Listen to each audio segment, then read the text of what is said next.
¿qué tal? Soy Óscar Domínguez y tú no. Quiero hablar de una peli que acabo de terminar de ver. Es una película hecha a base de cortometrajes. Se llama Todos los niños invisibles. La película es bastante buena. Cada cortometraje es diferente, entonces cada cortometraje requiere su propio análisis. No puedes hablar de el conjunto solo, porque tienes que luego meterte en cada uno. Aunque tienen una intención poniéndolos en el orden que están puestos, realmente sí que es más importante hablar de cada cortometraje que del conglomerado que forman. Entonces, es una película bastante dura. Es de llorar y llorar y llorar, ¿vale? Tiene muchas cosas muy complicadas. Al final estamos hablando de todos los niños invisibles, pues os podéis imaginar que hablan de niños en situaciones desfavorecidas, los niños que no se suelen tratar, sino que tú sueles tratar con los niños de ciudades, de ese tipo de entornos. Es una película llena de matices interesantes, con un ritmo muy curioso y con mucha emotividad y con mucho cariño. Se ve que es una peli bien pensada, cada cortometraje. Tengo mis peros con alguna cosa, con ciertas cosas, y ya luego entraremos a hablar de ello, ¿vale? Entonces, de momento, vamos a por ello.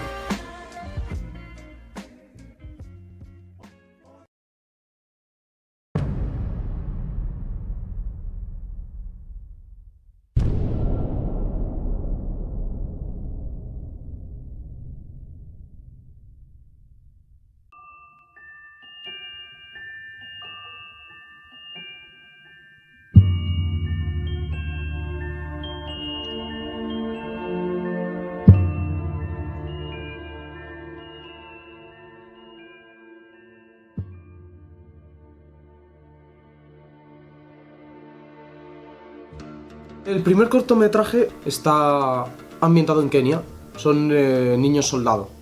De este sí que voy a hablar en términos de cómo está puesto con respecto al resto de la película, porque este no tiene una intención emocional, es una situación de contexto muy bien creada. Es, por un lado, ponernos en una situación directamente de lo más fuerte que podemos encontrar en esta película, ¿vale? Tiene el asesinato de un niño, pero no es un asesinato a sangre fría. No te sientes mal por esa situación y no intentan que te sientas mal. Solo lo plantean como lo que es. Se han enfrentado a un grupo, los han matado, pero uno de ellos ha muerto.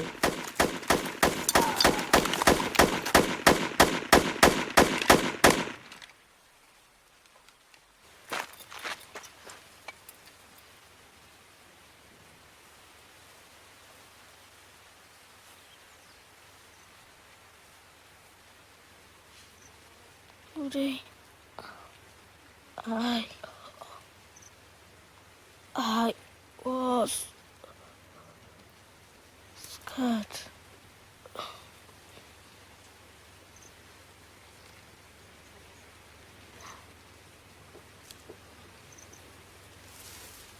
Ninguno siente lástima por ello. Casi es esperable que fuese a pasar algo así. Entonces, claro, esta situación de falta de empatía hacia los personajes podría ser perjudicial en la mayoría de historias que son emotivas, pero aquí intenta plantearnos como observador, y esta decisión la tenemos en el protagonista. El protagonista es entre comillas, porque es realmente observador de todo lo que sucede, no decide nada. Le pasa alguna cosa en concreto que solo le pasa a él, pero todo está para que no lo veamos en una situación donde hay unos buenos y unos malos. Es la normalización de la violencia. Todo se trata con una cotidianeidad. Se encuentra en un pueblo, pues lo arrasan.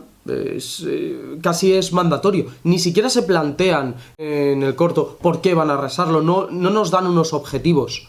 Se encuentran con unos soldados, pues nada más encontrarse, los otros se bajan del coche con total normalidad y empiezan a dispararse, pero sin emociones.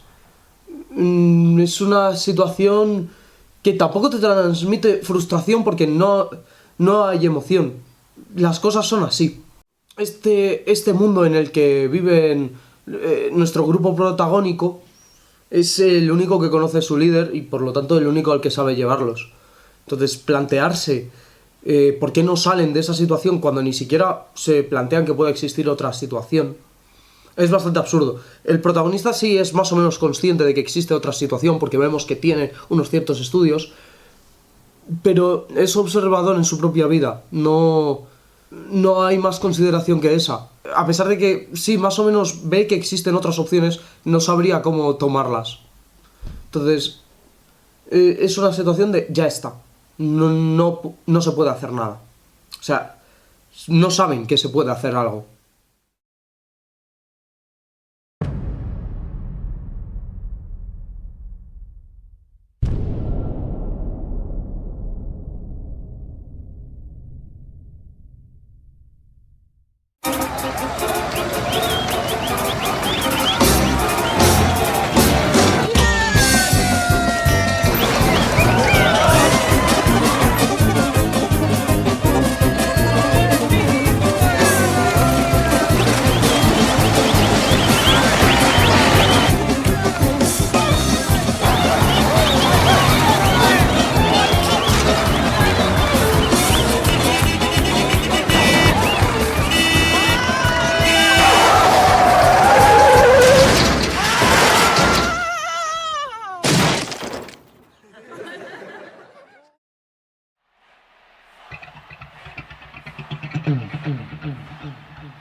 Vamos a hablar de uno de mis cortos favoritos que ha tenido esta peli. Me ha parecido brutal y muy bien llevado.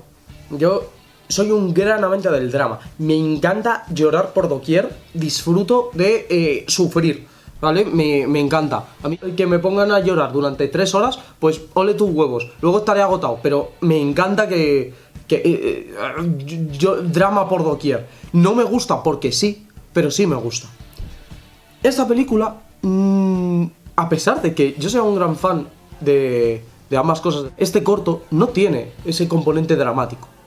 Por un lado tiene un ritmo buenísimo, sabe manejar muy bien todo el montaje, pero la clave está en esa falta de drama por parte de sus personajes y lo sabe hacer de manera espectacular.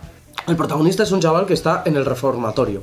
Está en un reformatorio casi cárcel. Los rapan la cabeza nada más entrar y está en una vida en la que ha decidido realmente reformarse. Después de todo lo que ha pasado allí, pues ahora quiere ser peluquero y simplemente cuando salga lo intentará.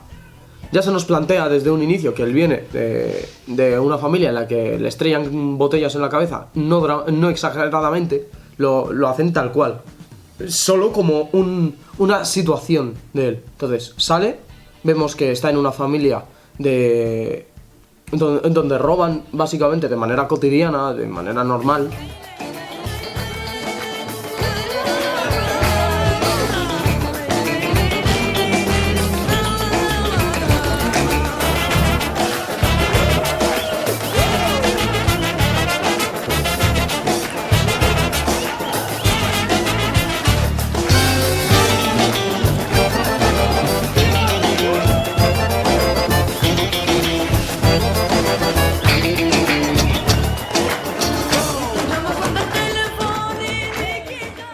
Y claro, ¿qué es lo que sucede? Que justo antes hemos tenido a un personaje que nos ha dado su visión de cómo en la cárcel puede ser bueno o malo. Eso afectará a tu situación en la cárcel. Pero fuera, en el mundo real, no queda otra que sobrevivir en esa situación.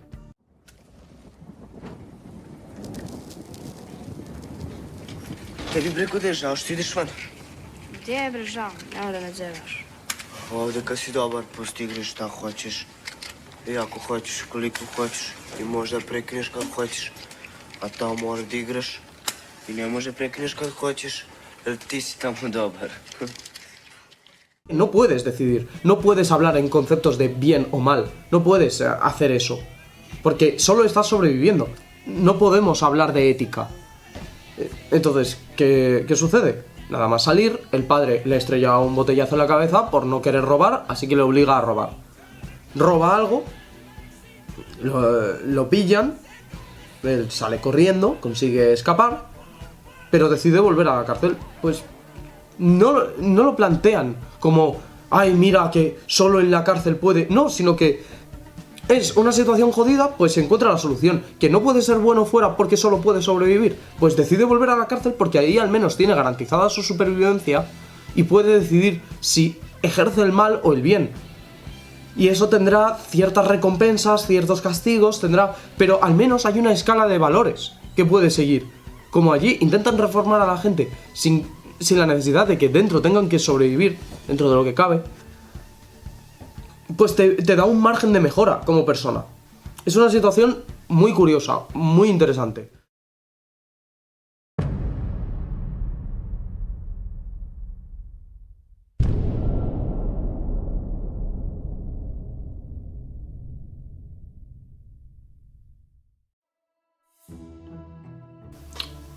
A ver, yo no soy un fan incondicional de Spike Lee. Si hace alguna cosa mal, pues se lo diré. Le diré, oye tío, te has columpiado. Pero es que hace muchas cosas bien. Es que, ¿qué le voy a hacer si el cabrón lo borda en general?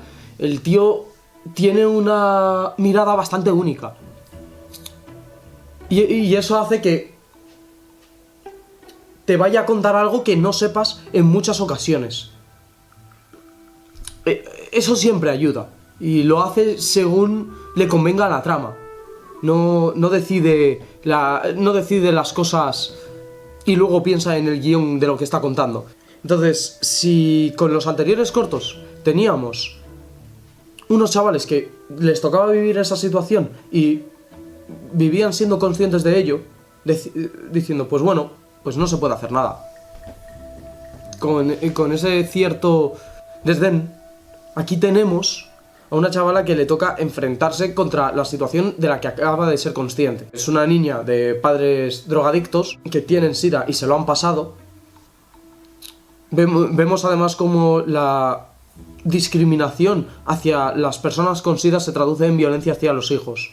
Ese boicot que se plantea en el momento en el que te enteras de que uno de los niños tiene SIDA y entonces pues intentas que no vaya a la escuela directamente.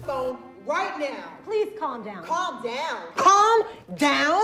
You have a kid who has AIDS in this school and you want me to calm down? You don't know that she has AIDS. What if she sneezes on somebody or gets her sweat on somebody in gym class? What do you know? What do you know? Please, you obviously know something I don't. This is a very sensitive issue. No. You can't have a kid like that at school without letting the parents know. I assure you, if there was anything wrong, if there was any danger, the parents would be the first to know. You gotta quarantine her or something. I am not saying she's infected. As a matter of fact, I am not at liberty to talk about anything concerning a student. Then I'll ask her myself. What's your problem, huh? You sick of something? You got something to tell? Will you please stop? Look at me when I'm talking to you. Now, I don't know what kind of broken home you come from, but I'm not your mama. Will you and please, you have to will get give me out the of here. common decency to ask me when I ask you a speak question. to her like that. You do not have the right to speak to Blanca like that. Mom! Shut up. Get back to class, Laquita. Blanca, honey, you go back to class too. Es una impotencia porque además sienten que está justificado lo que están haciendo aquellos que ejercen la violencia. Sienten que están protegiendo a sus seres queridos, deshumanizándote en el proceso para no tener que asumir no, estás dejando a un niño sin ir a la clase. No, estás evitando que tu hijo contraiga el SIDA. ¿Sabes? Entonces es realmente una situación muy dura. Es una situación en la que no hay supervivencia, pero sí discriminación. Entonces es otra cosa. Y luego también pasa que este corto es americano. Con eso me refiero a que es estadounidense y se nota. Yo lo suelo decir con una connotación negativa. Suele significar que hay americanadas. Ya todos nos hacemos un ideario colectivo de lo que significan americanadas. Pero aquí Spike Lee demuestra que no es importante qué es lo que estés haciendo como tal. Sí, tienes que tener algo que contar, tienes que tener una esencia de qué cosa vas a contar, pero no es tan importante el qué, sino el cómo y la intención. Y aquí, esa americanada, que es la parte final de la reunión de personas con SIDA para ayudarse unos a otros, pues sí que sientes que estás entendiéndolo. No se presenta como un evento más, sino que por fin es esa persona pudiendo sincerarse, pudiendo hablar directamente a cámara. Es precioso todo eso. Con todos los que están alrededor diciendo quiénes son. Entonces, claro, ese momento de presentación es hermoso. Es una maravilla. Y luego tiene también el cortometraje una parte de la que me encantaría hablar, que es todo el tema de los padres, porque los padres son los causantes de que la niña tenga ese sufrimiento y ese conflicto, y no lo digo por el SIDA, sino porque no saben qué hacer. Cada uno tiene sus motivos para decidir lo que hace, pero al final no encuentran una solución a todo esto. Y claro, ahí me encantaría meterme a hablar de cómo el padre no puede confiar en un sistema que lo ha mandado a Irak, pero la madre plantea que realmente es la única solución porque el sistema es el único que les plantea ese remedio. Tiene mucho que contar, pero creo que nada de lo que te pueda decir va a actuar mejor de lo que va a hacerlo el corto. El corto te va a hablar de una serie de cosas de las que luego te da que pensar y no te puedo abrir los ojos más de lo que considero que lo hace. Entonces este sí que es uno que mi análisis final es que lo tienes que ver, porque es brutal.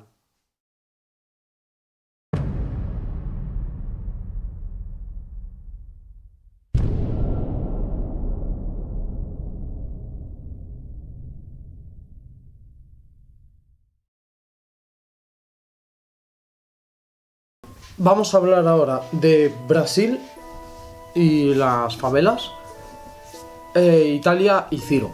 Ciro es el niño italiano.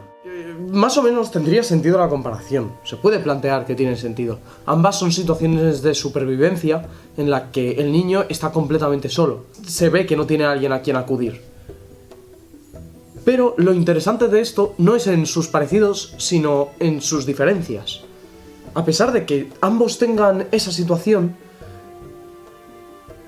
la conclusión final y, sobre todo, el camino que llevan los protagonistas son casi completamente opuestos. Y esa es la parte interesante, esa comparación. Entonces, hay muchas cosas que motivan que esto sea así y vamos a verlas. É isso aí, rapaziada. Esse é o Boys da CDD. Alô, Cidade de Deus. La mezcla de ecosistemas es fundamental para hablar de ambas situaciones. Por un lado, tenemos las favelas, en la cual están los pobres y punto. Es decir, no vemos nada más. Sí, hay una ciudad que está alimentando que eso exista. Para que haya ricos tiene que haber pobres y viceversa. Pero están ellos solos y aislados. Es un sistema cerrado.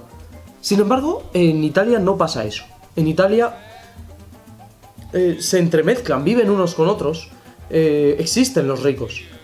De manera que el desprecio por parte de los ricos es constante y patente. Y eso afecta a las decisiones del protagonista y cómo se ve a sí mismo y cómo ve a los demás. De manera que esa mezcla de ecosistemas en este caso es perjudicial. Provoca que aquellos que desprecian a los pobres estén constantemente de manera manifiesta y por lo tanto hay una sensación de desprecio todo el rato. Y claro, esto conlleva a que en el primer sistema haya una cierta justicia, un cierto equilibrio. Porque como está cerrado, pues es un sistema de valores en el que tú haces algo sin esperar nada a cambio, pero lo recibes. Ayudas a alguien a ganar dinero y entonces ese otro alguien te ayuda a ti y más o menos os vais apañando. Es un sistema de ayuda infinita. Claro, esto todo con sus ciertos rifirrafes y con sus ciertas injusticias, pero al final hay una sensación de justicia, de que más o menos actúas bien, más o menos actúas ayudando a otra persona y eso te otorga beneficios. Sin embargo, en el sistema italiano planteado, no ocurre eso. Como existen los ricos y los pobres, esa sensación de justicia se desvanece. No puedes pensar en justicia cuando tienes la demostración de que no es justo nada de lo que está sucediendo. En el otro caso, se puede ignorar y por lo tanto puedes vivir con dificultades, pero al fin y al cabo vivir. Aquí primero tienes que huir de ese desprecio que sienten hacia ti y ya luego empiezas a vivir, pero ya partes de esa base, ya hace que sientas tú también desprecio hacia todos los demás. Lo vemos sobre todo en el protagonista, que todas las veces que habla es completamente utilitario. Es para obtener algo o para generar una imagen en los demás.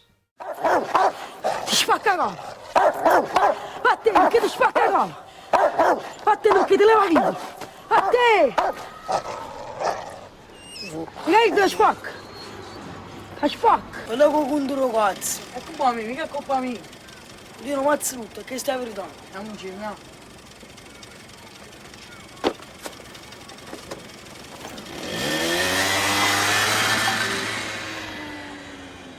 Hey, yellow.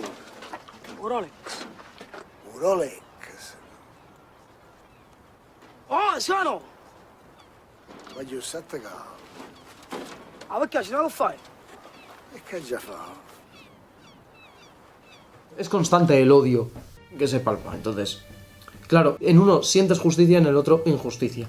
Y al final es eso, la diferencia entre ambos cortos. El concepto de comunidad sí lo podemos ver en el primero. En el segundo estás tú solo completamente contra el mundo. El sistema está integrado en tu día a día. En el otro el sistema es un agente externo que nos deja clara su existencia al final y eso está guay. Pero no tienes que lidiar directamente con él. Sin embargo, en el italiano todo el rato te están enfatizando que te odian, que te quieren echar, que te quieren meter en la cárcel y que tienes que evitarlo y tienes que vivir. Además nos dicen que ninguna de las soluciones es válida mediante una serie de argumentos que aparecen cuando lo dicen, pero nadie hace caso a esos argumentos. Al final, el corto se resume en la guerra entre el sentimiento de comunidad y la soledad.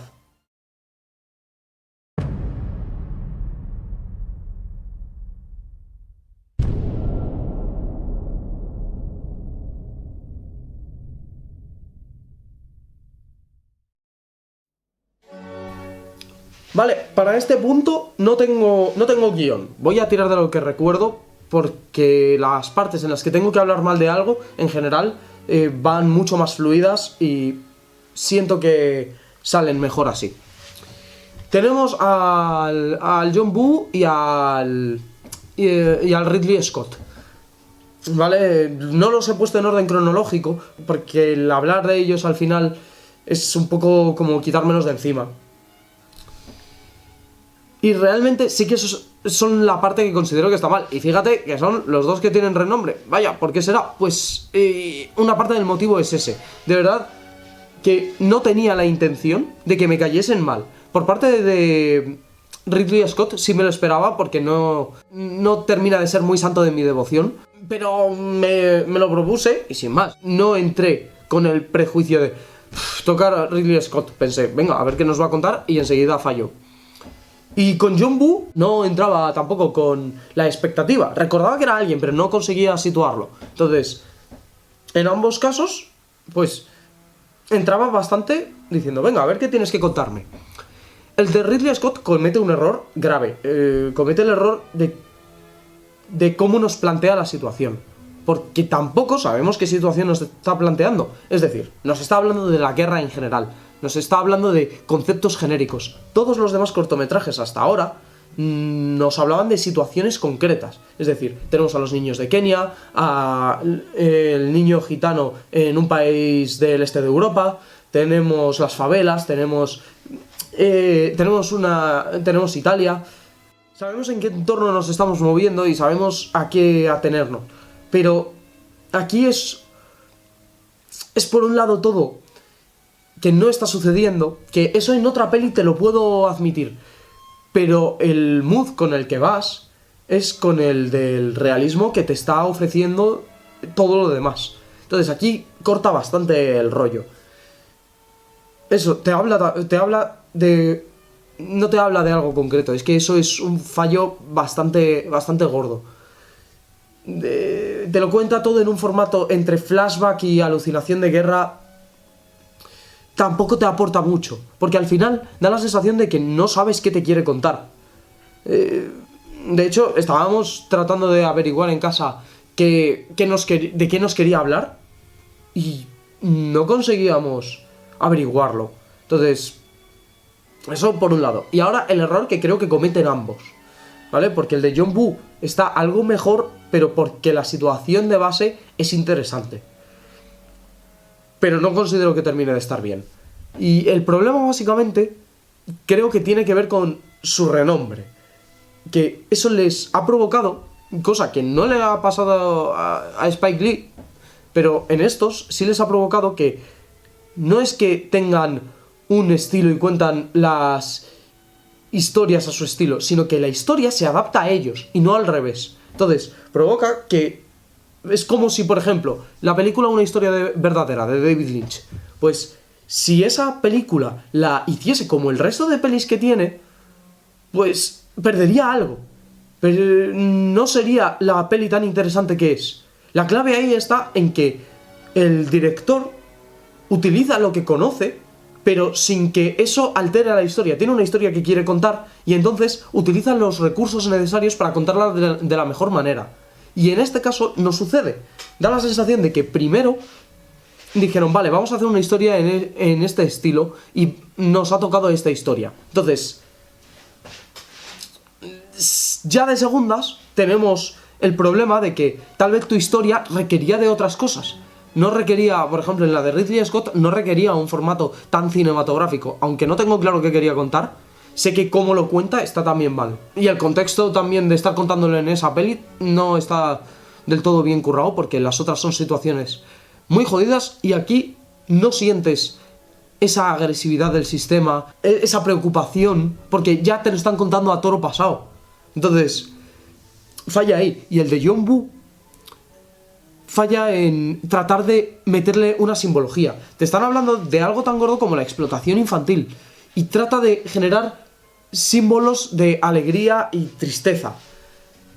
No estábamos hablando de alegría y tristeza. Y sé que eso es algo que le gusta hacer a John Woo, pero es que ese no era el momento. Entonces, claro, al final se resume en que esas historias podrían no estar mal, podrían ser interesantes, pero como deciden que ellos no van a cambiar para la historia, sino que la historia va a cambiar para ellos, pues se descuajiringa todo. En la de Ridley Scott no me da mucha pena, porque primero a Ridley Scott tengo para rato de hablar cosas negativas de él, pero en la de... y además no es... creo que no quiero contar nada, pero en la de John Woo sí me fastidia el hecho de que realmente tiene una parte en la que nos quiere hablar de la bondad humana. Nos quiere hablar de el egoísmo. Y de hecho pone dos situaciones de comparación para que el espectador tenga dónde elegir y con qué quedarse. Sin embargo, como se enfoca tanto en generar emoción y no en contar lo que está contando, pues al final se siente artificial. Se siente que todo lo que hace está enfocado y que no te está mostrando una situación, sino que te quiere contar algo. Y en esta peli sí que considero que eso es un error. Todas las demás mostraban y de hecho apenas tenían trama. Les sucedían cosas, pero como en una road movie te van pasando las cosas y tú sigues adelante. Y poco tienen que ver con tu objetivo final. Es todo una excusa para hablarte de la situación. Pero aquí sí que quería contar algo y eso creo que mata al ritmo de la peli, o sea, del corto.